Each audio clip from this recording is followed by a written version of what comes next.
ಸುದ್ದಿಗೋಷ್ಠಿಯಲ್ಲಿ ಮಾತನಾಡಿ ಪಕ್ಷಾತೀತವಾಗಿ ಪುನರ್ಸ್ಥಾಪನೆಗೆ ಶ್ರಮಿಸಿದ್ದರು. ಅದನ್ನ ಕೇಂದ್ರ ಸಚಿವ ಕುಮಾರಸ್ವಾಮಿ ಮತ್ತು ಪ್ರಧಾನಿ ಮೋದಿಗೆ ಅಭಿನಂದಿಸುವೆ. ಬಿಎಸ್ವೈ, ಸಂಸದ ರಾಘವೇಂದ್ರ, ಆದಿಚುಂಚನಗಿರಿ ಸ್ವಾಮೀಜಿಗಳ ಶ್ರಮವಿದೆ ಎಂದರು. ಭದ್ರಾವತಿ ಮತ್ತು ಚಿಕ್ಕಜಾಜೂರಿಗೆ ರೈಲು ಹೊಸ ಸಂಪರ್ಕ ಸಾಧಿಸಲಾಗುತ್ತಿದೆ. ವಿಐಎಸ್ಎಲ್ ಜೊತೆ ಎಚ್&ಟಿ ಸಹ ಪುನಶ್ಚೇತನವಾಗುತ್ತಿದೆ. ತುಂಗಾ ಆಯಿಲ್ ಮಿಲ್ ಮತ್ತು ಪಾಲಿಜೆ ನಡುವೆ ಜಟಪಟಿ ನಡೆಯುತ್ತಿತ್ತು. ಪಾಲಿಜೆ ಪರ ನ್ಯಾಯಾಲಯ ಆದೇಶಿಸಿದೆ. ತುಂಗಾ ಆಯಿಲ್ ಮಿಲ್ ಜಾಗದಲ್ಲಿ ಪಾಲಿಕೆ ಸಿಟಿ ಬಸ್ ನಿಲ್ದಾಣ ನಿರ್ಮಿಸಿ ಎಂದರು. ಮಳೆ ಅನಾಹುತ ಎನಿಸದಿದ್ದರೂ ಮಳೆ ನೀರು ರಸ್ತೆಯಲ್ಲೇ ಹರಿಯುತ್ತಿದೆ. ಅಧಿಕಾರಿಗಳು ಚರಂಡಿಯನ್ನ ಸ್ವಚ್ಛಗೊಳಿಸಿ ಮಳೆ ನೀರು ಚರಂಡಿಯಲ್ಲೇ ಹರಿಯುವಂತೆ ಮಾಡಲು ಕೋರಿದರು. ಮನುಷ್ಯ ಮತ್ತು ಕಾಡು ಪ್ರಾಣಿಗಳ ನಡುವಿನ ಸಂಘರ್ಷ ಮಲೆನಾಡಿನಲ್ಲಿ ಹೆಚ್ಚಾಗಿದೆ. ಕಾಡುಕೋಣ, ಆನೆ, ಮಂಗಗಳ ಹಾವಳಿ ಹೆಚ್ಚಾಗಿದೆ. ಸರ್ಕಾರ ಮಂಕಿ ಪಾರ್ಕ್ ನಿರ್ಮಿಸುವುದಾಗಿ ಹೇಳಿ ಕೈಬಿಟ್ಟಿವೆ. ಕಾಡಿನಲ್ಲಿ ಆಹಾರದ ಕೊರತೆ ಹೆಚ್ಚಾಗಿ ಕಾಡು ಪ್ರಾಣಿಗಳು ನಗರಕ್ಕೆ ಬರುತ್ತಿದೆ. ಸರ್ಕಾರ ಇದನ್ನ ನಿಯಂತ್ರಿಸುವಂತೆ ಕೋರಿದರು. ಪ್ರಗತಿಯಲ್ಲಿರುವಂಥ ಒಂದು ಕಾರ್ಖಾನೆ ಇತ್ತೀಚಿನ ಕೆಲವು ವರ್ಷಗಳಿಂದ ನಷ್ಟಕ್ಕೆ ಹೋಗಿ ವರ್ಷ ನಷ್ಟ ಜಾಸ್ತಿಯಾಗಿ ಕಾರ್ಖಾನೆ ಕುಸಿತಾ ಬಂತು. ಕೊನೆಗೆ ಒಂದು ದಿನ ಕಾರ್ಖಾನೆ ಇನ್ನೇನು ಬಾಗಿಲು ಹಾಕಬೇಕು ಅನ್ನೋ ಮಟ್ಟಕ್ಕೆ ಬಂದಿತ್ತು. ನಮ್ಮ ಅದೃಷ್ಟಕ್ಕೆ ಆ ಹೊತ್ತಿಗೆ ಸರಿಯಾಗಿ ನಮ್ಮ JDS ಪಕ್ಷದ ರಾಜ್ಯ ಅಧ್ಯಕ್ಷರು ಆದಂಥ ಎಚ್.ಡಿ. ಕುಮಾರಸ್ವಾಮಿ ಅವರು ಕೇಂದ್ರದ ಬೃಹತ್ ಕೈಗಾರಿಕೆ ಮತ್ತು ಉಕ್ಕು ಸಚಿವರಾದರು. ಇದು ನಮ್ಮ ಅದೃಷ್ಟ. ಆ ಸಮಯಕ್ಕೆ ಸರಿಯಾಗಿ ಅವರು ಆ ಪೋರ್ಟ್ಫೋಲಿಯೋಗೆ ಬಂದಿದ್ದು ನಮ್ಮ ಎಲ್ಲರ ಒಂದು ಭಾಗ್ಯ ಅಂದ್ಕೊಳ್ತೀವಿ.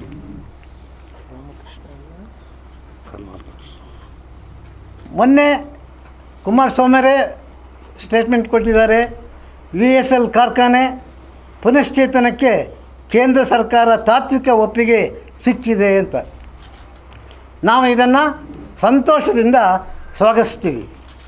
ಶಿವಮೊಗ್ಗ ಜಿಲ್ಲಾ JDS ಪಕ್ಷ ಮತ್ತು ಶಿವಮೊಗ್ಗದ ಎಲ್ಲ ಜಿಲ್ಲೆಯ ಶಿವಮೊಗ್ಗ ಭದ್ರಾವತಿಯ ಜನತೆ ಪರವಾಗಿ ನಾನು ಎಚ್.ಡಿ. ಕುಮಾರಸ್ವಾಮಿ ಅವರಿಗೆ ಅಭಿನಂದನೆಯನ್ನು ಸಲ್ಲಿಸಲಿಕ್ಕೆ ಇಷ್ಟಪಡ್ತೀನಿ.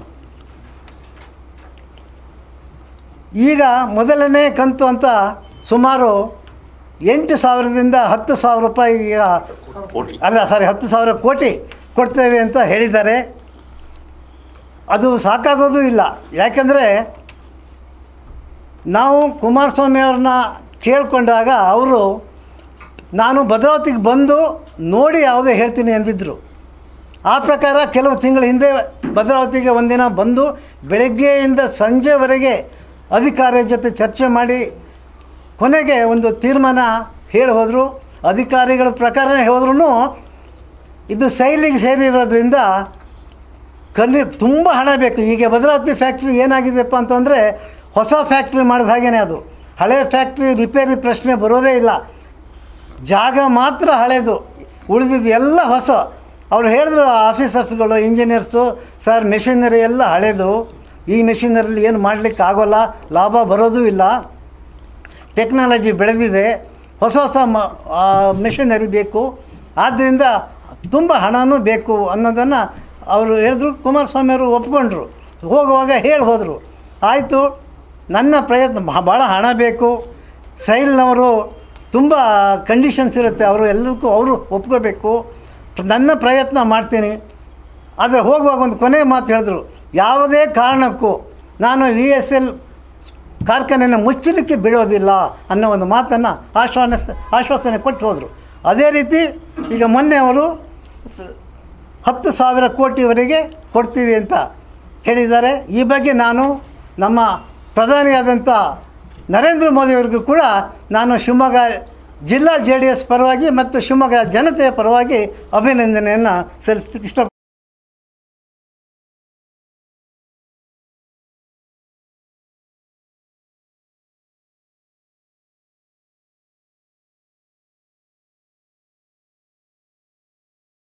JDS ರಾಜ್ಯ ಉಪಾಧ್ಯಕ್ಷ ಕೆ.ಬಿ. ಪ್ರಸನ್ನಕುಮಾರ್ ಮಾತನಾಡಿ, ರಾಜ್ಯ ಸರ್ಕಾರ ಬಡವರಿಗೆ ಅನುಕೂಲವಾಗುವಂತೆ ಕ್ಯಾನ್ಸರ್ಗಾಗಿ ಕೀಮೋ ಇಂಜೆಕ್ಷನ್ ಕೊಡುವ ಆಸ್ಪತ್ರೆ ಆರಂಭಿಸಲಾಗುತ್ತಿದೆ.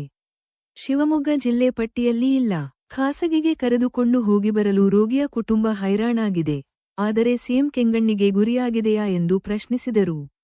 ರಾಜಕೀಯ ಸಿಟ್ಟಿದ್ದರೂ ಹೊಟ್ಟೆಗೆ ಹಾಕಿಕೊಂಡು ಅರ್ಧಂಬರ್ಧ ನಿಂತಿರುವ ಕಾಮಗಾರಿಯನ್ನ ಆರಂಭಿಸಿ ಜನರಿಗೆ ಅನುಕೂಲ ಮಾಡಿಕೊಡಬೇಕು. 18 ಜನವರಿ ಶಾಸಕರ ಅಮಾನತನ್ನ ತೆರವುಗೊಳಿಸಿರುವುದು ಸಭಾಧ್ಯಕ್ಷರ ಒಳ್ಳೆಯ ನಡೆಯಾದರೂ ಗವರ್ನರ್ ಅವರು ಕರೆಯಿಸಿ ಹಿಂಪಡೆಯುವಂತೆ ಮಾಡಲಾಗಿದೆ ಎಂದು ತಿಳಿಸಿದರು. ಬಡವರಿಗೆ ಅನುಕೂಲ ಆಗಬೇಕು. ದೇಶದಲ್ಲಿ ಅತಿ ಹೆಚ್ಚು ಕ್ಯಾನ್ಸರ್ ಕಾಯಿಲೆ ಬರ್ತಾ ಇರುವಂತಹ ರಾಜ್ಯ ಕರ್ನಾಟಕ ಕೂಡ ಇತ್ತೀಚಿನ ದಿನಗಳಲ್ಲಿ ಆಗ್ತಾ ಇದೆ. ಇದಕ್ಕೆ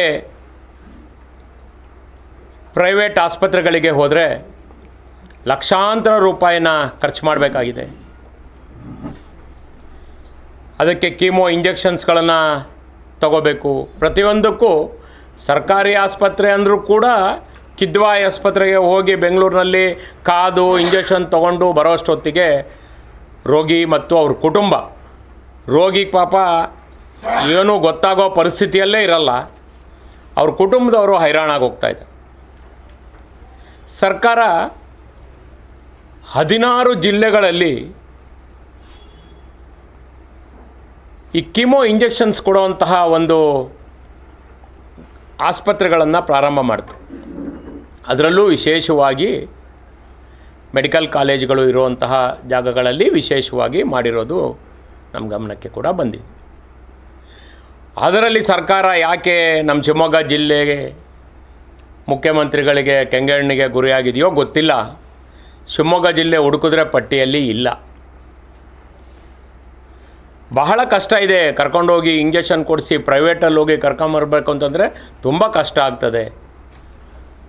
ಯಾವುದೇ ಥರದ ಸಿಟ್ಟಿದ್ರೂ ಜಿಲ್ಲೆ ಮೇಲೆ ಮಾಡದೆ ತತ್ಕ್ಷಣ ಶಿವಮೊಗ್ಗದಲ್ಲಿ ಕೂಡ ಈ ಕೀಮೋ ಇಂಜೆಕ್ಷನ್ಸ್ ಕೊಡುವಂತಹ ಸೆಂಟರ್ನ ನಮ್ಮಲ್ಲಿ ಎಲ್ಲ ವ್ಯವಸ್ಥೆ ಇದೆ. ನಾನು ಅಧಿಕಾರಿಗಳ ಹತ್ರ ಕೂಡ ಮಾತಾಡಿದ್ದೀನಿ, ನಮ್ಮ ಮೆಡಿಕಲ್ ಕಾಲೇಜ್ ಡೈರೆಕ್ಟರ್ ಹತ್ರ ಮಾತಾಡಿದ್ದೀನಿ.